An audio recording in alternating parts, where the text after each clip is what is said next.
How's it going, everybody? Welcome back to the channel, and today I have an exciting one for you guys today. But before we start, if you guys could subscribe to the channel or like the video, I'd really appreciate it. It keeps me motivated to keep bringing amazing content every single day. Anyways, with all that said, let's go ahead and get right into it. Sam Darnold, the 23-year-old quarterback, has a lot resting on his shoulders this coming season. As he enters his third season, not only is his own future riding on his 2020 performance, but also the futures of head coach Adam Gase and the entire Jets organization.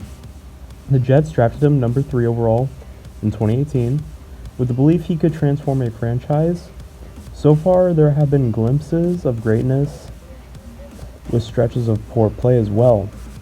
The Jets are 11-15 in 2 years when he starts. He has thrown 36 touchdowns and 28 interceptions and completed 59.9% of his passes. Darnold is the ultimate football test. Some people look at him and see a franchise quarterback. Others look at him and see a future backup. Maybe we will know more by the end of the 2020 season. The Jets need to find some answers though. They have a decision whether to pick up his 5th-year option for 2022. That needs to be made by May of 2021. They also need to decide if they want to lock him up with a long-term contract. Gase's future is directly tied with how Darnold performs. If he struggles, the Jets could move on with another head coach in 2021. If he thrives, Gase might remain even if the team fails to make the playoffs again. With Jamal Adams now in Seattle, Darnold is the face of the franchise more than ever. No player is more critical to the Jets' hopes in 2020 than Sam Darnold. There have been talks with several analysts trying to solve the riddle of what exactly the Jets have in Darnold. One factor is too much inconsistency. Nearly everyone who evaluates Darnold agrees he is inconsistent at a point. Some will chalk that up to him still being a young player. He is younger than Joe Burrow, who just got drafted number 1 by the Bengals. Others see it as a part of his game that he may never fix. But it was crazy because last year, when Darnold returned from his 3-game absence due to mono and led the Jets to a win over the Cowboys, a game in which he made some magnificent throws. The following week, the Patriots destroyed him, and he was caught saying he was seeing ghosts on a microphone he was wearing.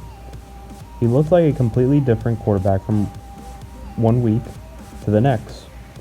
But if you look closely at the Cowboys game, and not just at the result, you would see Darnold got away with some bad mechanics. His feet were not often in the right position, but he still completed the throw. He could not get away with as much of the following week against the Patriots. Greg Kossel, who breaks down film on ESPN's NFL matchup show, studied 6 of Darnold's games from last season, including the Cowboys and Patriots games. He said what makes Darnold a hard and frustrating evaluation is that he can make high-level throws without proper low body mechanics. That's a knack that he has, but as a coach, you do not want to accept poor mechanics. It is a tricky thing for Gase. Darnold can make throws off a bad platform in football. That can be a good thing, but it also can result in bad habits. The Jets must walk the line of trying to improve Darnold's mechanics without taking things out of his game that make him special. Greg went on to say, Darnold's lack of consistent footwork and balance in the pocket have been the same since he had evaluated him back in USC. It may be one of those things that you may have to live with and work within that framework. The Patriots confused Darnold with a heavy dose of cover 0 blitzes when they did not have a safety in the middle of the field and brought 6 or more pass rushers. It left Darnold with nothing. At times, Darnold does not look like he knows what he's looking for it from an offense or the defense. That is an area where Gase must work with him to improve entering in this season, that Darnold must be able to know the defense and look at it. Even just looking at the numbers, the analytics community is not kind to Darnold. PFF rated him as the 31st best passer last year.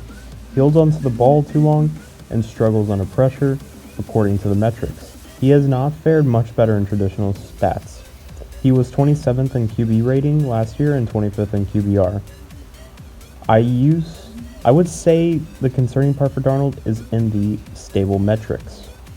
Clean pocket early downs, not using play action, throwing the ball beyond the sticks, avoiding negative graded throws.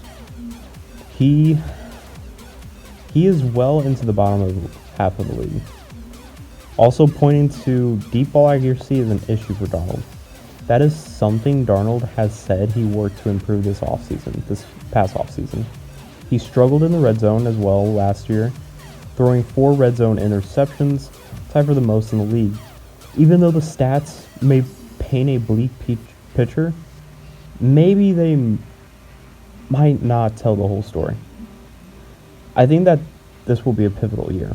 I think he might come out of this season and he might not take a stat jump, but I think he could take a jump from an on-field play standpoint. I think Jets fans would want to look at it through that lens in a way. There's a chance we come out of this next season and say Sam Darnold took a big step forward. His PFF grade went up, and throw for throw he was better. It just didn't show up in the stats. One big part of Darnold, and the discussion is always about the obstacles that had slowed his progression. A foot injury in 2018 and mono in 2019 led to 6 missed games, and in the case of last year, an interruption in his development. He has played behind one of the worst offensive lines in the leagues.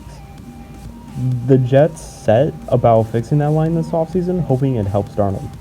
He has not played with top wide receivers either. Darnold also had a coaching change between his first and second seasons, forcing him to learn a new system last year.